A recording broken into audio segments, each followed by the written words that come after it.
Selamat datang di channel YouTube Syam Novel. Mohon mendukung dan membangun channel ini dengan cara like, komen, dan subscribe. Semoga kita selalu diberikan kesehatan dan dimudahkan rezekinya. Aku bukan menantu sampah, bab 42 meminta maaf kepada Tuan Rocky.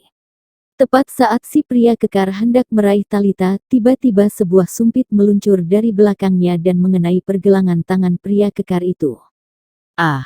Pria kekar itu kesakitan hingga bergidik dan bergegas menarik tangannya. Tuan Clive mengerutkan kening dan berteriak dengan galak, "Masih ada siapa lagi?" Terdengar suara dingin datang dari belakang kerumunan. "Clive, siapa yang memberimu nyali untuk berbicara begitu keras di depanku?" Ketika mendengar suara ini, ekspresi wajah Tuan Clive sedikit berubah. Demi keamanan, dia bertanya dengan hati-hati, "Anda adalah?" "Masih tidak pergi." Rocky berdiri dengan santai, dia malas mempedulikan nyawa Mike dan yang lainnya, tetapi melihat Tuan Clive ingin bertindak pada Talita, bagaimanapun dia bisa hanya duduk diam.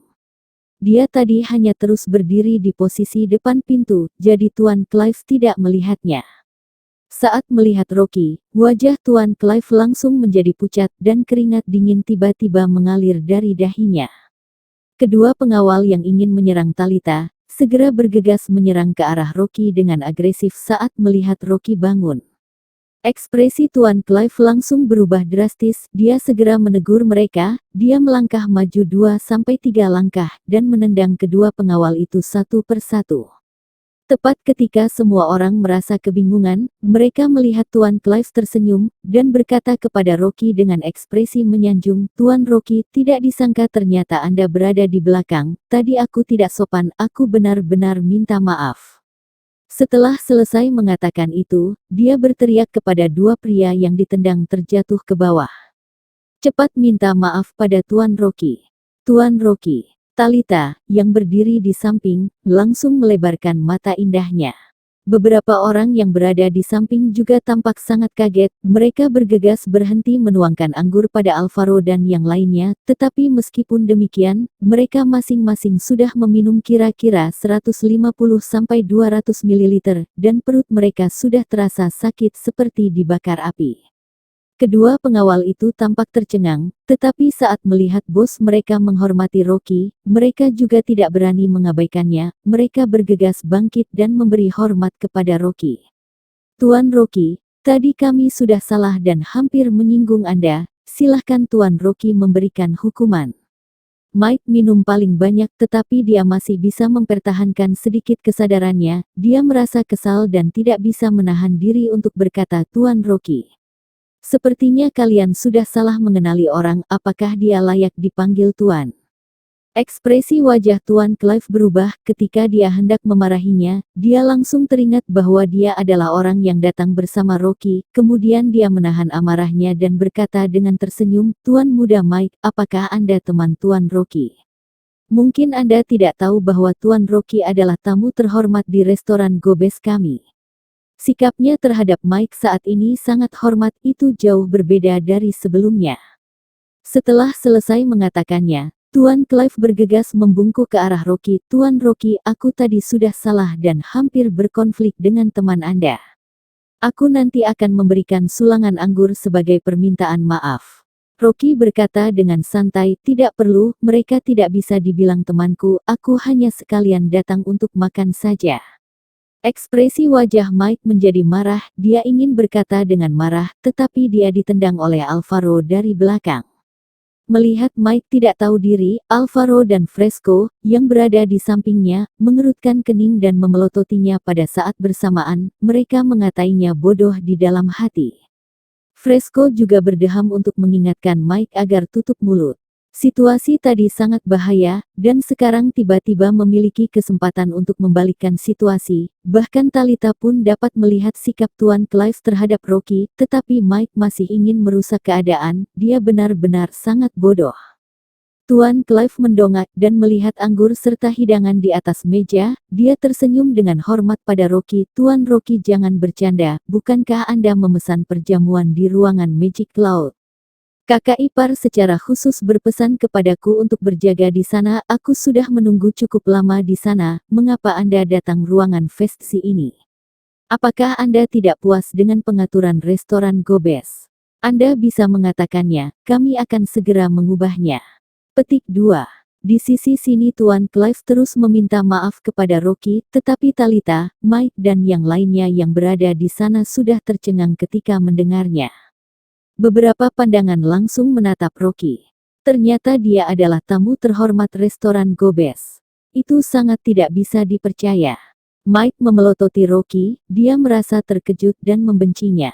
Orang tidak berguna seperti dia langsung berubah menjadi tamu terhormat restoran Gobes ini sangat tidak bisa diterima olehnya. Tuan Clive masih meminta maaf kepada Rocky, tetapi Rocky tampak acuh tak acuh, dia melambaikan tangannya dan berkata, Aslan mengaturnya dengan cukup baik, aku tidak merasa tidak puas, aku memesan jamuan untuk menyambut kedatangan Nona Talita, kebetulan Mike juga memesan tempat di sini dan berusaha mengundangku untuk datang, aku datang ke sini untuk menghindari masalah. Mendengar dia langsung menyebut nama bos restoran Gobes, sikapnya juga sangat acuh tak acuh, mereka yang mendengarnya terkejut lagi, tetapi yang lebih mereka rasakan adalah perasaan malu. Alvaro teringat tadi dia mengira Rocky belum pernah melihat dunia luar, jadi dia menyuruhnya untuk makan lebih banyak, sekarang wajahnya langsung menjadi kaku. Fresco juga merasa sangat malu, dia selalu berpikir bahwa Rocky adalah orang yang tidak berguna di keluarga Liu, dia tidak pernah memandangnya, siapa sangka dia bukan hanya memiliki kedudukan di depan Tuan Clive, ia bahkan langsung menyebutkan nama bos restoran Gobes. Tetapi sebelumnya, dia tidak pernah mendengar berita apapun, mungkin orang-orang kelas atas yang berteman dengan Rocky berada di luar jangkauan statusnya. Dan orang yang suasana hatinya paling rumit adalah Talita. Rocky jelas-jelas telah memesan ruangan Magic Cloud yang paling mewah di restoran Gobes untuknya, tetapi dia memilih tempat yang dipesan Mike. Perbedaan ini seolah-olah seperti tamparan di wajahnya. Meskipun demikian, Rocky masih menyelamatkan dirinya, itu membuatnya merasa sangat dilema, dia ingin mengucapkan terima kasih padanya tetapi dia tidak bisa mengatakannya. Tuan Clive mengangguk dan membungkuk kepada Rocky. Tuan Rocky, karena Anda sudah datang ke sini, anggur dan hidangan di ruangan Magic Cloud juga sudah siap dari tadi, jadi apakah Anda ingin pindah ke sana? Jangan sampai kakak ipar mengatakan bahwa aku tidak melayanimu dengan baik, dengan demikian aku juga dapat bersulang untuk Anda sebagai permintaan maaf. Tidak perlu bersulang untukku. Rocky berkata dengan santai, lalu dia berdiri. Selain itu, mereka bukan temanku, aku hanya datang makan karena tidak enak menolak undangan, sekarang aku sudah harus pulang. Beberapa perkataan ini membuat beberapa orang yang mendengarnya merasa sedih. Mike dan yang lainnya mengetahuinya dengan baik, mereka tadi mengejek Rocky, jadi dia tidak menganggap mereka sebagai teman. Tetapi Talita malah seolah-olah seperti menelan buah yang pahit dan merasa sangat sedih. Jadi, bahkan dia juga bukan temannya lagi. Tuan Clive masih tersenyum, dia mengenal banyak orang, dia sangat cerdas, dia tahu meskipun Rocky mengatakan bahwa orang-orang ini bukan temannya, tetapi dia juga tidak berani menyinggung mereka lagi. Rocky mengangguk kepada beberapa orang yang berada di ruangan itu, dan berkata dengan sopan, aku ada urusan dan harus pergi dulu, jadi aku tidak bisa menemani kalian lagi, kalian makan dan minumlah dengan baik, semua biaya hari ini akan aku tanggung. Tuan Clive bergegas berkata, Tuan Rocky jangan bercanda, hari ini aku sudah salah dan hampir menyinggung Anda, akulah yang harus meminta maaf, bagaimana bisa aku masih menerima uang Anda? Selain itu, kakak iparku juga sudah berpesan kepadaku sejak awal, Anda adalah tamu terhormat restoran Gobes, Anda bisa datang ke sini itu sudah merupakan kehormatan besar bagi kami, jika aku menerima uang Anda, bukankah nanti kakak ipar akan mencabik-cabikku? Petik 2. Oke, kalau begitu bantu aku sampaikan terima kasih kepada Bos Aslan. Setelah selesai mengatakannya, Rocky berjalan ke arah pintu tanpa melihat ke Mike dan yang lainnya.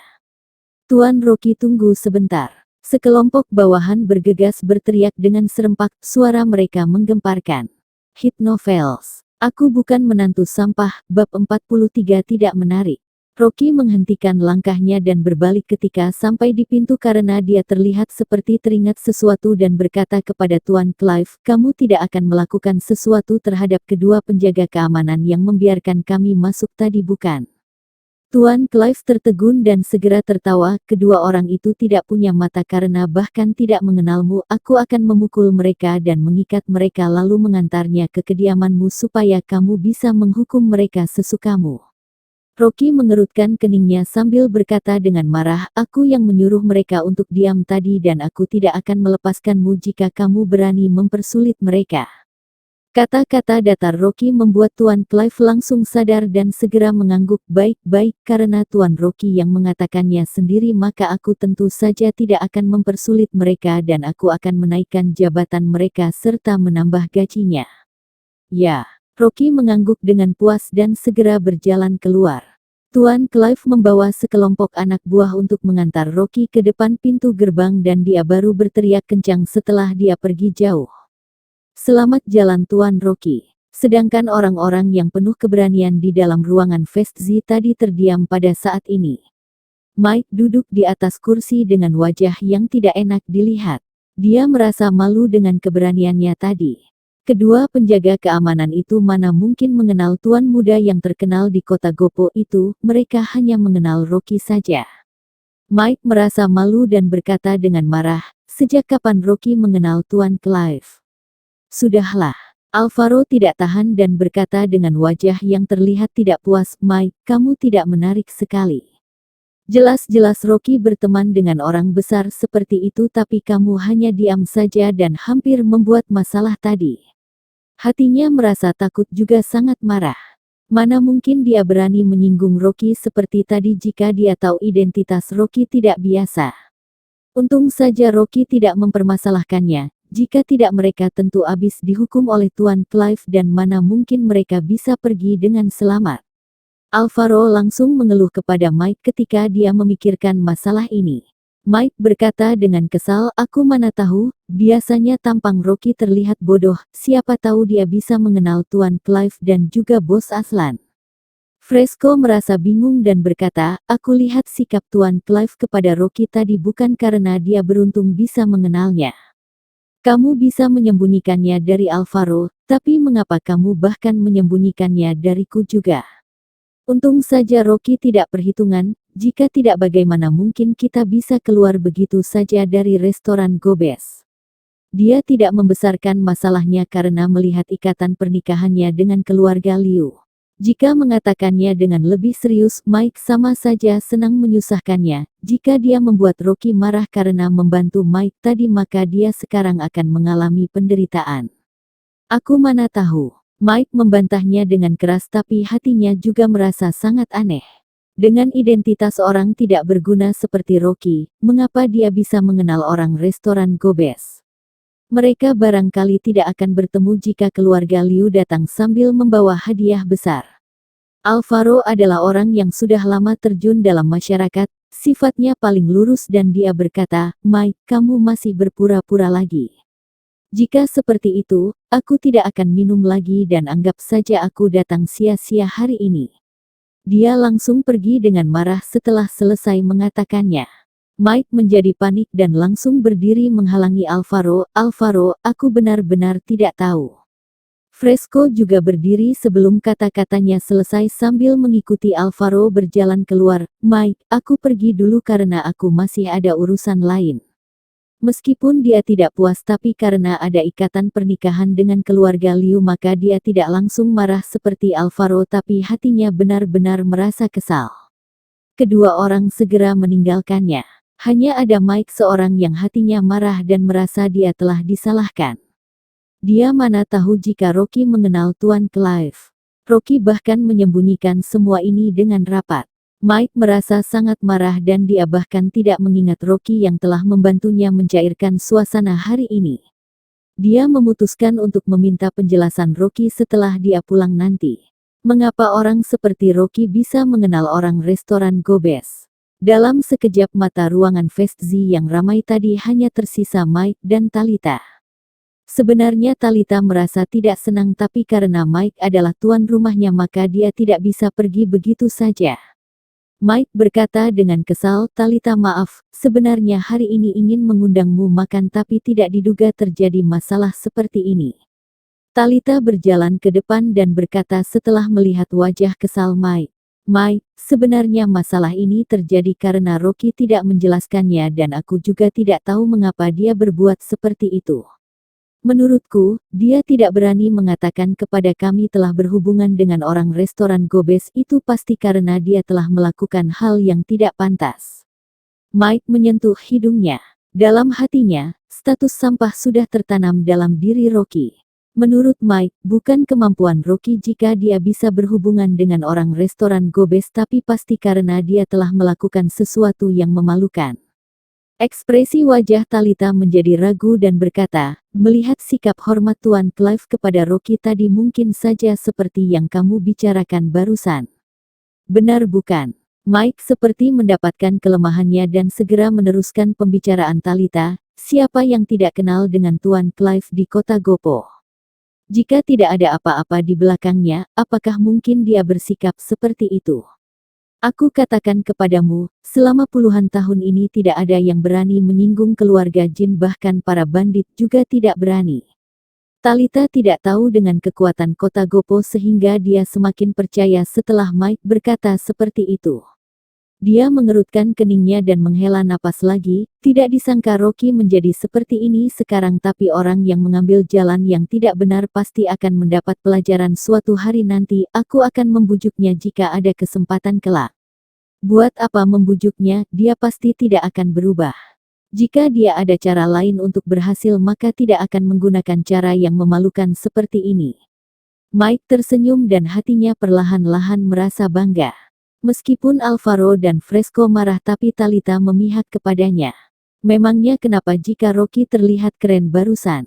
Kesannya di dalam hati Talita sudah menjadi jelek sehingga tidak punya kesempatan menjadi lebih baik lagi.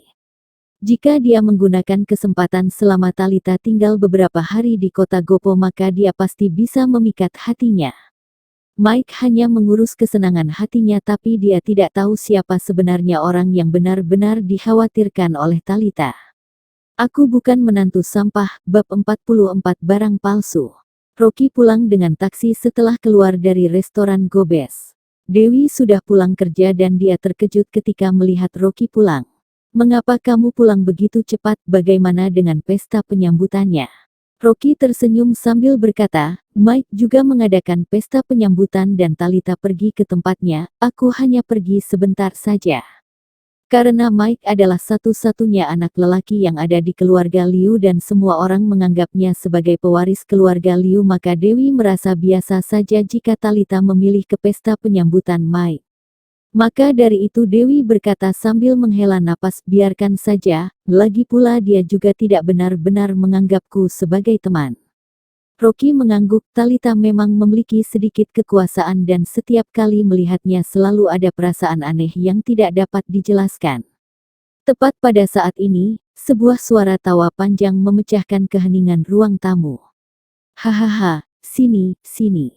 Cepat lihat barang pusaka yang aku dapatkan. Dewi berdiri sambil berkata dan melihat Andrew, ayah, kamu hampir membuatku mati karena kaget. Cepat lihat. Andrew sama sekali tidak memperhatikan ekspresi Dewi karena dia sangat senang sambil memegang sebuah gelas keramik. Ini adalah gelas ayam yang aku dapatkan di pasar yang ada di Antique Street dan katanya ini didapatkan dari peti mati kaisar yang berharga 1 miliar lebih. 1 miliar lebih. Dewi langsung berdiri dan berkata, ayah, dari mana kamu mendapatkan uang sebanyak itu? Keluarga masih punya hutang yang masih belum dibayar seharga 12 miliar, meskipun pendapatannya meningkat akhir-akhir ini tapi tidak mungkin bisa langsung mengeluarkan uang sebanyak 1 miliar. Rocky juga merasa agak terkejut. Mertuanya ini terakhir kali rugi besar karena barang antik dan hampir saja dipenjara tapi dia tetap masih berani melakukannya. Benar-benar sudah lupa sama sekali. Andrew tertawa sambil berkata dengan misterius, aku mengatakan jika gelas ini senilai 1 miliar. Coba kalian tebak, aku membelinya dengan harga berapa? Dewi ragu sejenak sambil berkata, 600 juta. Salah. Tebak lagi. Andrew melambaikan tangannya. 400 juta. Masih salah. Rocky yang ada di samping melirik sekilas ke arah gelas keramik itu dan dia bisa jika itu adalah barang palsu yang bahkan 200.000 saja sudah mahal. Pada saat ini, Andrew langsung berkata sambil tertawa, hahaha, aku membelinya dengan harga 600.000. Hebat tidak? Andrew tertawa kencang, kegembiraannya tidak dapat disembunyikan. Dewi membelalakan matanya karena tidak berani mempercayainya. Tidak mungkin, gelas ini didapat dengan harga 600.000. Ibu mertuanya, Jenny, keluar dari dapur karena mendengar ada suara, wajahnya terlihat senang. Apakah gelas ini benaran sangat berharga? Bukan barang palsu kan? Andrew menepuk dadanya, tenang saja, orang yang menjual gelas tidak tahu harga pasarannya. Aku juga bertemu dengan seorang ahli harta karun yang membantuku melihatnya dan mengatakan jika barang ini adalah barang asli. Benarkah? Jenny memegang gelas itu dan melihatnya dengan hati-hati sambil tersenyum bahagia. Rocky yang berdiri di samping terpaksa ikut tersenyum dan ekspresinya terlihat tenang. Dia dari pertama sudah bisa melihat jika kedua gelas itu adalah barang palsu, tapi karena mertuanya begitu gembira maka dia tidak membongkarnya. Andrew sangat senang dan berkata, gelas ini sekarang masih belum komplit. Bos itu mengatakan akan membawakan kekurangannya besok dan aku akan pergi melihatnya lagi. Supaya bisa membeli seluruh set. Jika seperti itu maka harganya akan menjadi lebih tinggi. Jika beruntung maka bisa membayar seluruh hutang yang berjumlah 12 miliar ini. Rocky mengerutkan keningnya dan segera menghalanginya. Ayah, jangan terlalu serakah membeli barang antik, cukup beli 2 saja. Dewi juga berkata, benar, buat apa membeli banyak, kedua gelas ini tidak bisa dimakan. Selain itu gelas ini masih belum tahu palsu atau asli karena perbedaannya begitu banyak. Dia tidak percaya dengan barang seperti itu. Jika barang yang dibeli dengan harga 600.000 bisa dijual kembali dengan harga 1 miliar maka bukankah semua orang bisa menjadi kaya? Andrew sedang bahagia, ketika dia melihat Rocky mengatakan seperti itu dia mengejeknya, kamu tahu apa? Ini adalah barang antik yang memerlukan sepasang mata yang jeli untuk melihatnya. Setelah itu dia berkata kepada Dewi sambil melihat gelas keramiknya, kamu tidak perlu mengurus masalah ini karena ini ada beberapa orang yang berebut denganku sehingga belum tentu aku bisa mendapatkannya besok. Jenny berkata, jika benaran berharga maka kamu harus berusaha supaya bisa mendapatkannya. Dewi diam-diam menarik Rocky ke samping setelah melihat kedua orang tuanya begitu senang melihat gelas ayam itu. Aku lihat masalah ini tidak terlalu meyakinkan dan terasa seperti penipuan dan ayah pasti akan pergi membelinya lagi besok. Kamu temani ayah pergi ke Antique Street supaya dia tidak tertipu. Rocky mengangguk karena dia memang berencana pergi meskipun Dewi tidak menyuruhnya. Sepertinya Andrew dijebak orang, hanya saja dia tidak curiga sama sekali. Keesokan paginya, Dewi berkata kepada Andrew supaya Rocky ikut pergi ke pasar antik untuk menambah pengalamannya. Andrew langsung menyetujuinya karena dia berencana memamerkan kehebatannya dalam melihat barang antik. Dewi mengantar mereka sampai di depan Antique Street dan dia baru pergi ke kantor setelah memberikan isyarat mata kepada Rocky. Ayo, aku bawa kamu melihatnya. Andrew melambaikan tangannya dengan cepat dan berjalan cepat ke arah Antique Street. Rocky mau tidak mau segera mengikutinya sambil melihat sekeliling. Kota Gopo adalah kota sejarah terkenal. Antique Street sangat terkenal sehingga menjadi tempat berkumpulnya para pedagang barang antik dari seluruh negeri. Departemen pariwisata setempat mempergunakan kesempatan itu dengan merapikan kembali jalan itu dengan biaya yang banyak menjadi sebuah objek wisata yang menarik. Apalagi akhir pekan sehingga Antique Street sangat ramai, penuh toko-toko giok antik di kedua sisi jalan. Juga masih banyak pedagang kecil yang menggelar barang antik giok untuk menarik pengunjung. Rocky sembarang melihat sebentar dan dia sepertinya tidak melihat banyak barang asli, semuanya adalah pedagang licik yang sedang membohongi pengunjung. Banyak pembeli yang mendapatkan barang palsu berpikir jika diri mereka mendapatkan barang bagus sehingga terlihat senang sekali. Di sini, Andrew menghentikan langkahnya di depan sebuah pedagang kali 5 dengan wajah penuh kegembiraan. Ada beberapa orang yang sedang melihat barang antik dan Andrew segera masuk ke dalam kerumunan karena takut ketinggalan. Rocky melihatnya lalu mengerutkan keningnya. Di atas tanah dilapisi sebuah kertas minyak yang di atasnya ada belasan barang antik yang masih berlumpur seperti keramik kuno, koin kuno, gelas anggur tembaga, lukisan kaligrafi yang telah menguning. Barangnya sangat menarik tapi Rocky hanya perlu melihatnya sekilas dan menemukan bahwa itu adalah barang palsu. Pedagangnya adalah seorang pria kurus berkulit gelap yang memakai baju biru yang kasar, rambutnya berantakan dan berminyak yang membuatnya terlihat seperti orang jujur. Secara keseluruhan penampilannya sangat kusam. Lihat ini. Andrew mengatakannya dengan pelan penuh semangat kepada Rocky sambil menunjuk ke arah sebuah botol dengan perut besar. Ini adalah satu set dengan kedua gelasku. Aku akan membelinya sehingga membuat gelasku menjadi satu set maka harganya bisa menjadi 2 kali lipat. Aku bukan menantu sampah. Bab 45 Ayah mertua ditipu. Rocky melihat botol anggurnya dan memperhatikannya sambil bertanya kepada bosnya. Harganya berapa? Mata bos itu melotot dan berkata dengan bodoh, kata ayahku harganya 40 juta dan itu harga pas. Andrew langsung merasa senang setelah mendengarnya lalu berkata kepada Rocky, bos ini tidak tahu barang, kita segera beli supaya tidak direbut oleh orang lain. Dia segera mengeluarkan dompetnya setelah selesai mengatakannya. Tepat pada saat ini, Rocky segera menekan tangannya sambil berkata, ayah kita jangan membeli barang ini karena harganya tidak semahal itu. Apa? Andrew tertegun, lalu menurutmu berapa harganya? Rocky mengeluarkan telapak tangannya sambil menggoyangkannya di depan bos itu, senilai ini. 10 juta.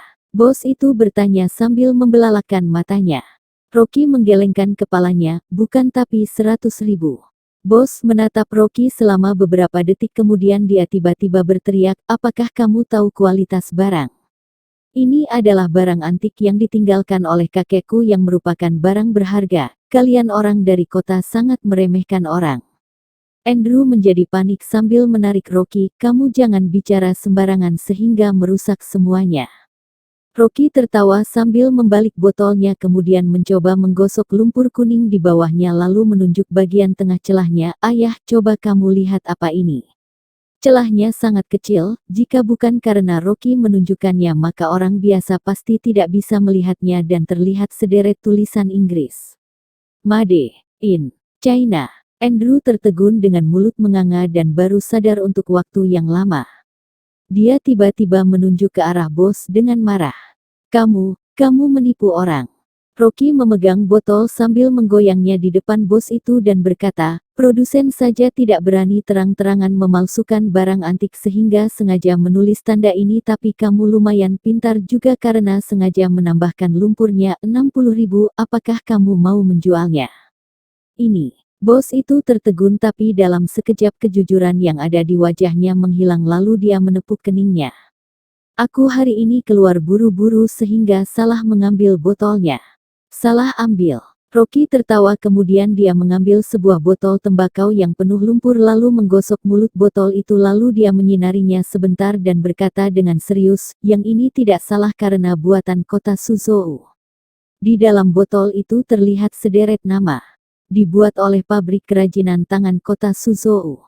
Aku tidak bisa membaca dan tidak tahu apa yang tertulis di atasnya. Bos itu ketahuan sehingga dia tidak mau berdagang lagi dan ingin segera kabur.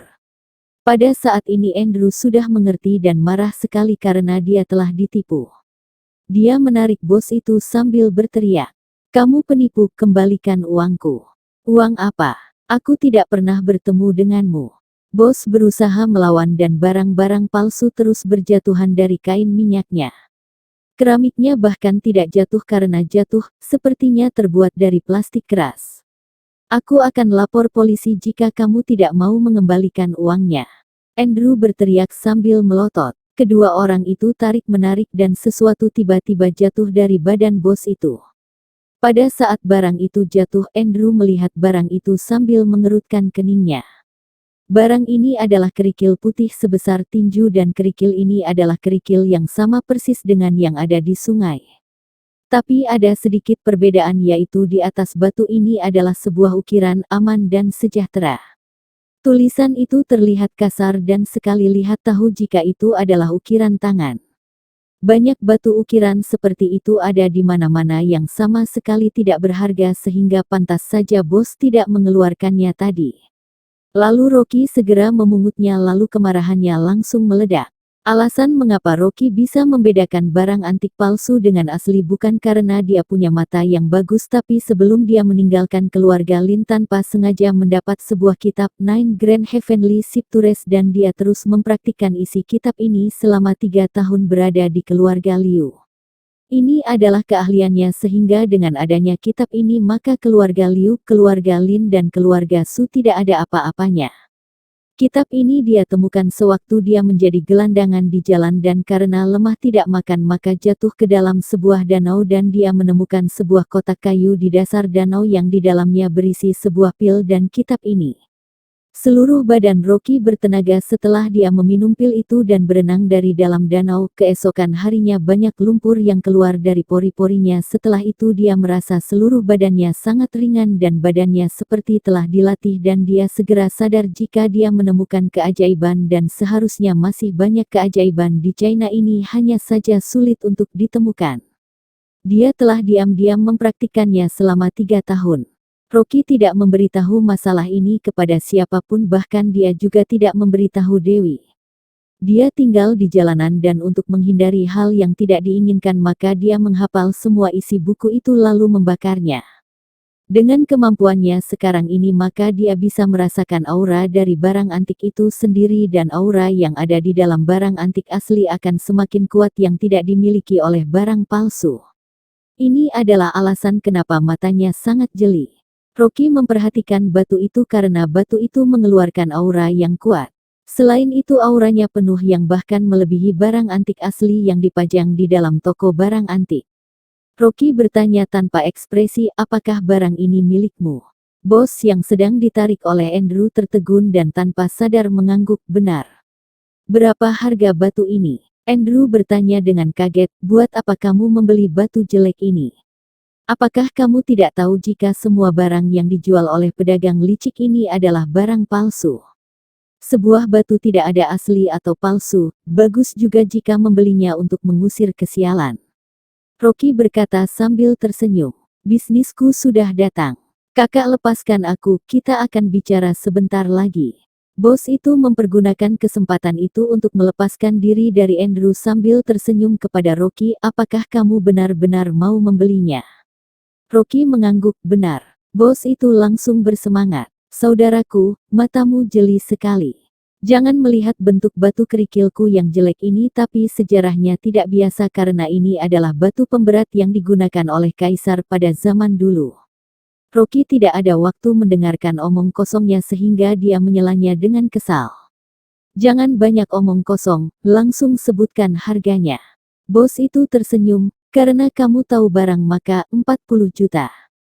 Andrew yang berdiri di samping langsung marah setelah mendengarnya omong kosong. Kamu telah menipuku dan ingin menipu menantuku juga. Bos itu segera menjelaskan, kakak aku kemarin salah memberikan barangnya kepadamu tapi batu ini benar asli. Kakekku sendiri yang menggalinya dari kuburan pada waktu itu dan ini merupakan barang pusaka keluarga kami. Sembarangan. Bukankah aku kemarin percaya dengan omonganmu? Andrew marah. Rocky berkata, 600.000. 1. Mata bos itu melebar sambil tersenyum pahit. Saudaraku, kamu jangan bercanda, aku beli batu ini seharga 700.000 dari desa. Dia tanpa sadar keceplosan sehingga segera terdiam. Rocky berkata, 600.000, kamu tidak perlu mengganti ayah mertuaku lagi maka harganya impas.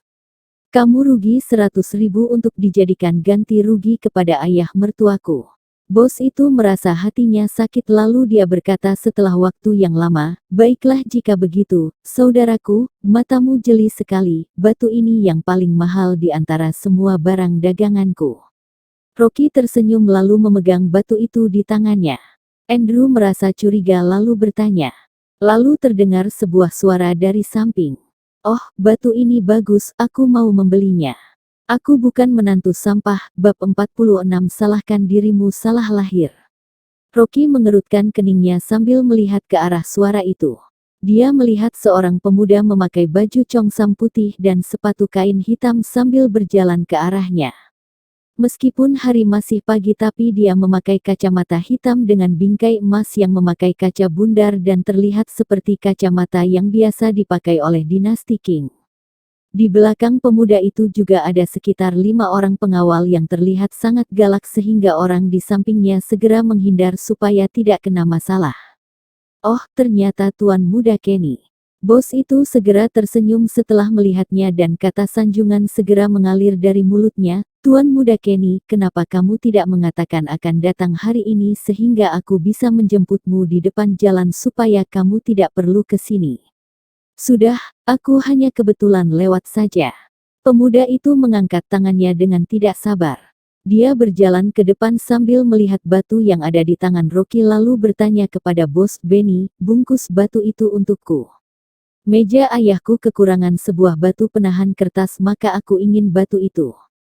Ini. Bos itu tersenyum pahit sambil melihat ke arah Rocky tanpa daya dan berkata, Tuan Muda Kenny, kebetulan sekali. Batu itu telah dibeli oleh saudara ini. Sebenarnya batu itu tidak ada kelebihannya selain untuk menahan kertas dan aku sudah menyimpan barang yang lebih bagus untukmu. Buat apa batu yang tidak berharga itu karena kamu hanya pantas mendapatkan barang terbagus yang sesuai dengan identitasmu. Rocky sekarang baru tahu jika nama bos ini adalah Benny yang sepertinya mengenal pemuda ini. Tapi, dia merasa terkejut dengan sikap Benny. Keterampilannya benar-benar bagus. Benny segera mengambil keramik yang jatuh itu lalu berkata, Tuan Muda Kenny, ini adalah barang kesayangan ratu pada zaman dahulu. Coba kamu lihat bahannya dan aku akan memberikan harga yang sama dengan harga gelas ayam kemarin. Kamu bayar saja seharga 18 juta. Andrew tidak bisa berkata apa-apa setelah mendengarnya. Dia merasa rugi karena telah membayar 600.000 tapi Tuan Muda Kenny malah membayar 18 juta. Kamu jangan banyak omong kosong. Minggir. Kenny merasa kesal sambil menunjuk Benny dan berkata, aku suka dengan batu itu, kamu ambilkan untukku. Benny berkata dengan serba salah itu sudah terjual. Bukankah dia masih belum membayarnya? Kenny marah karena merasa kesal, kamu jangan pikir aku tidak tahu barang, kamu barusan mengatakan jika batu ini berasal dari dinasti Qing yang berisi aura kaisar yang agung. Apakah bisa dibandingkan dengan sebuah keramik ratu? Setelah itu, dia berbalik sambil berkata kepada pengawalnya, pergi ambil batu itu. Rocky mengerutkan keningnya dan berkata, ini adalah barangku dan aku tidak ingin memberikannya kepada orang lain. Siapa yang ingin kamu memberikannya? Kamu bahkan belum bayar, orang yang bayar duluan yang akan membelinya terlebih dulu. Kenny berkata dengan kesal sambil mengeluarkan uang dari dompetnya dan melemparkan setumpuk uang kertas ke muka Benny. Ambil 4 juta itu dan aku akan membawanya. Mata Benny melebar dan dia segera mengambil uang kertas itu sambil berkata kepada Rocky, saudaraku, bagaimana jika kamu mengalah? Aku masih ada batu hitam lainnya dan aku jamin lebih bagus dari yang ini. Rocky berkata sambil tersenyum, Benny, aku tidak perlu membongkar muslihatmu kan. Aku yang terlebih dulu membeli penahan kertas ini dan aku tidak mau menyerahkannya kepada orang lain. Benny tidak berdaya setelah mendengar Rocky berkata seperti itu. Karena berdasarkan peraturan bisnis barang kuno maka orang yang membeli akan mendapatkannya terlebih dahulu dan dia mungkin jika tidak bisa berdagang di sini lagi jika masalah ini tersebar keluar. Benny lalu berbalik sambil tersenyum dan berkata kepada Kenny, Tuan Muda Kenny, batu penahan kertas ini bukan barang bagus dan di rumahku masih ada yang lebih. Dia masih belum selesai mengatakannya tapi Kenny menendang pinggangnya sambil marah, kamu sudah berani. Aku sudah membeli banyak barang dari tempatmu tapi kamu malah membantu seorang yang miskin bicara.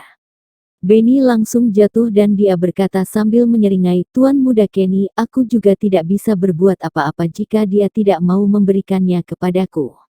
Dia berkata sambil memberikan isyarat kepada Rocky supaya dia mengeluarkan batu itu.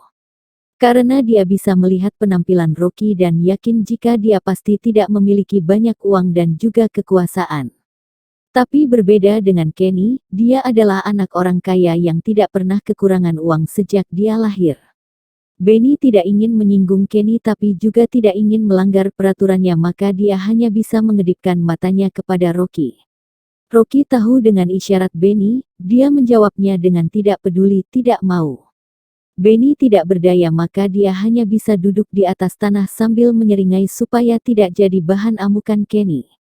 Lihat tampang miskinmu. Kenny mengerutkan matanya sambil melirik ke arah Rocky dan berkata dengan kasar, kamu membelinya dengan harga 600.000 kan, berikan batu itu dan aku akan membayarnya seharga 6 juta. Orang-orang yang ada di sekitar menghela napasnya sambil melihat ke arah Rocky dengan tatapan iri.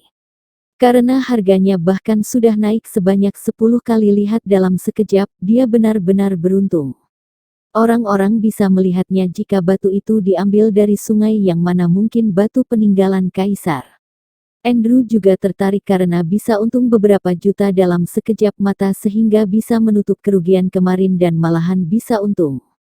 Rocky mengangkat kepalanya sambil tersenyum kepada Kenny dan berkata, aku sudah mengatakan jika tidak akan menjualnya tadi. Meskipun kamu membayar 600 juta dan aku tetap tidak akan menjualnya. Kamu. Ekspresi Kenny langsung menjadi buruk dan matanya terlihat marah. Banyak orang mengelilingi mereka, Rocky bahkan menolaknya dan juga membuatnya malu. Bodoh. Apakah kamu benar mau melawanku? Kenny tertawa dingin, kamu juga tidak mencari tahu dulu, barang apa yang tidak bisa dibeli olehku jika aku menginginkannya di Antique Street ini. Kamu harus tetap menjualnya meskipun tidak mau.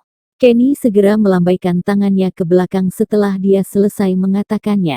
Para pengawal ini segera mengepung Rocky. Wajah orang yang ada di sekitarnya perlahan-lahan berubah. Bahkan Andrew juga tertegun. Keluarga Kin yang ada di kota Gopo. Itu adalah keluarga yang bahkan lebih kaya dari keluarga Fresco. Pantas saja Kenny bisa membeli gelas ayam itu dengan harga 18 juta karena dia sama sekali tidak peduli apakah itu barang palsu atau bukan, dia hanya ingin bermain-main saja. Para pengawal mengepung Rocky. Andrew takut sehingga dia buru-buru mengedipkan matanya supaya Rocky menyerahkan barangnya kepada Kenny. Ekspresi wajah Rocky biasa saja dan dia berkata setelah melihat para pengawal itu, aku tetap tidak akan menjualnya. Jika kalian ingin merebutnya dengan paksa maka hanya bisa mengatakan satu kalimat. Tidak ada orang yang bisa merampas barang milikku. Memangnya kenapa jika aku ingin merebutnya dengan paksa?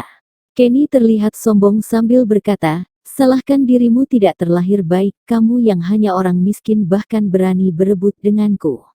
Ini jelas perampasan secara paksa. Orang yang ada di sekitar menahan napas dan merasa Rocky pasti rugi karena berani melawan Kenny. Aku bukan menantu sampah, bab 47 barang beraura panas.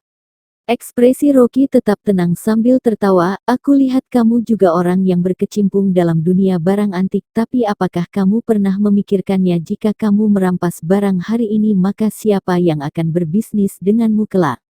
Selain itu, apakah kamu begitu yakin bisa merampasnya dari tanganku? Begitu dia selesai mengatakan itu, ekspresi Kenny terlihat penuh kemarahan. Memang ada peraturan tidak tertulis seperti ini dalam dunia barang antik, dia yang mengaku sebagai orang terpelajar tentu saja tahu dengan peraturan ini.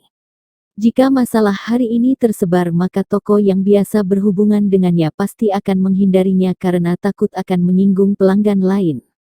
Kenny memelototi Rocky tajam-tajam dan sangat ingin menendang wajahnya. Tapi dia menahan amarahnya lalu berkata dengan marah, bodoh. Apakah kamu pikir aku bisa tertarik dengan batu jelekmu itu? Aku hanya ingin kamu tahu jika bukan semua orang bisa bermain barang antik.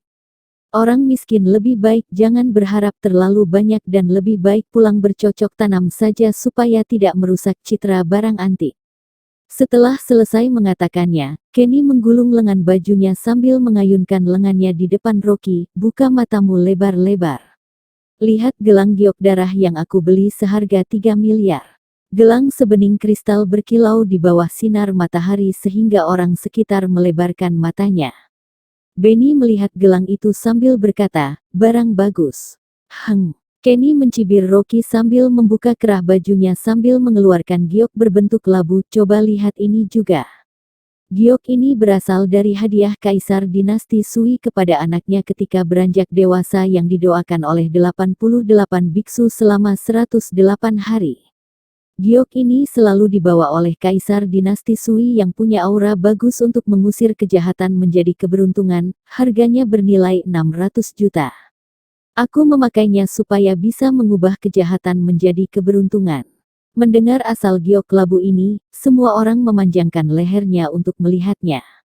Benny melihat giok labu itu dengan penuh kerakusan dan dia sangat ingin menelannya ke dalam perutnya.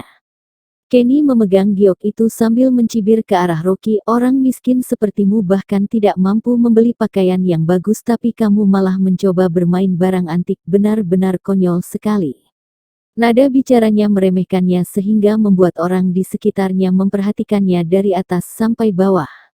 Memang benar karena Rocky tidak terlihat seperti orang kaya, dia memakai kaos putih biasa, celana jeans yang dipadukan dengan sepasang sepatu olahraga yang terlihat sama persis dengan anak muda yang sedang bekerja.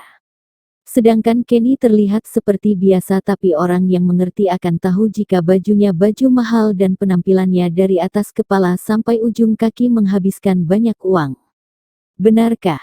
Rocky malah tertawa sambil menunjuk gelang itu, memang benar jika gelang itu bagus tapi itu barang palsu. Kenny tertegun sambil mengumpat, kamu omong kosong, tidak mungkin gelangku barang palsu. Jika kamu tidak percaya maka kamu bisa bertanya kepada beberapa bos barang antik yang ada di sekitar sini. Rocky mengangkat bahunya sambil berkata, orang kaya bermain barang antik juga harus melihat siapa yang bermain, jika orang buta tetap ingin berkecimpung dalam dunia barang antik dan berlagak mengerti maka dia hanya seekor sapi perah bagi orang lain yang bahkan tidak bisa disebut sebagai penggemar. Wajah Kenny terlihat marah sewaktu mendengar Rocky mengejeknya dan berkata, jika gelangku palsu maka kamu harus berlutut di depanku untuk minta maaf, bagaimana?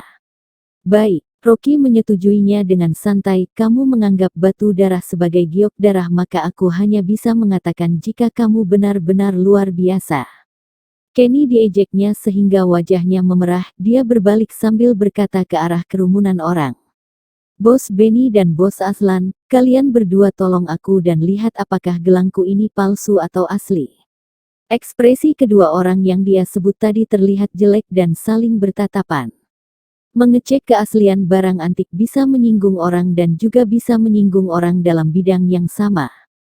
Tuan Muda Kenny, keterampilan kami berdua terbatas sehingga tidak bisa melihatnya. Kenny berkata dengan marah, jangan pikir aku tidak tahu apa yang kalian pikirkan, kalian cek dengan baik karena aku pasti tidak akan mempersulit kalian terlepas apakah ini barang palsu atau asli. Tapi jika kalian sembarang mengeceknya maka aku tentu saja akan menyuruh orang untuk mengeceknya lagi dan jika aku tahu kalian berkata sembarangan maka aku tidak akan melepaskan kalian. Tuan Muda Kenny jangan marah. Mereka berdua sangat ketakutan dan segera berjalan keluar dari kerumunan. Keluarga Qin menyukai barang antik dan sangat terkenal di dunia barang antik. Dia setiap bulan akan membeli barang antik juga mengenal banyak orang ternama. Jika menyinggung Kenny maka bukan hanya akan kehilangan bisnis dan mungkin saja akan dibunuh. Kedua bos barang antik itu mau tidak mau mengambil gelang itu untuk menelitinya. Beberapa menit kemudian, salah satu di antara mereka tersenyum pahit. Tuan Muda Kenny, benar yang dikatakan oleh saudara itu, gelangmu ini, gelangmu. Katakan. Kenny mendengus dingin. Bos itu ketakutan dan segera berkata, gelangmu ini memang benar batu darah dan bukan giok.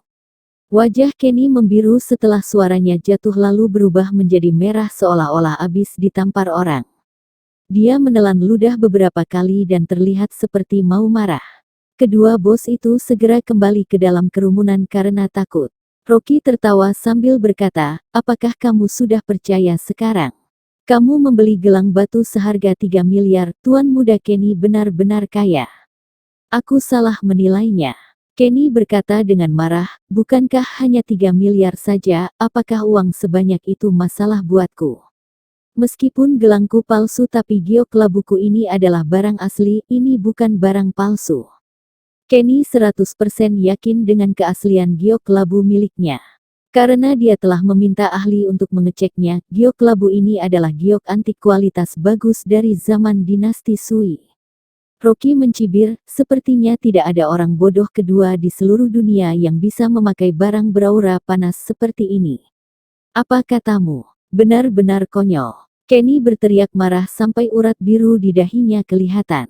Rocky berkata dengan datar, kamu bahkan memakai barang beraura jahat seperti ini dan kamu masih termasuk beruntung karena masih belum mati.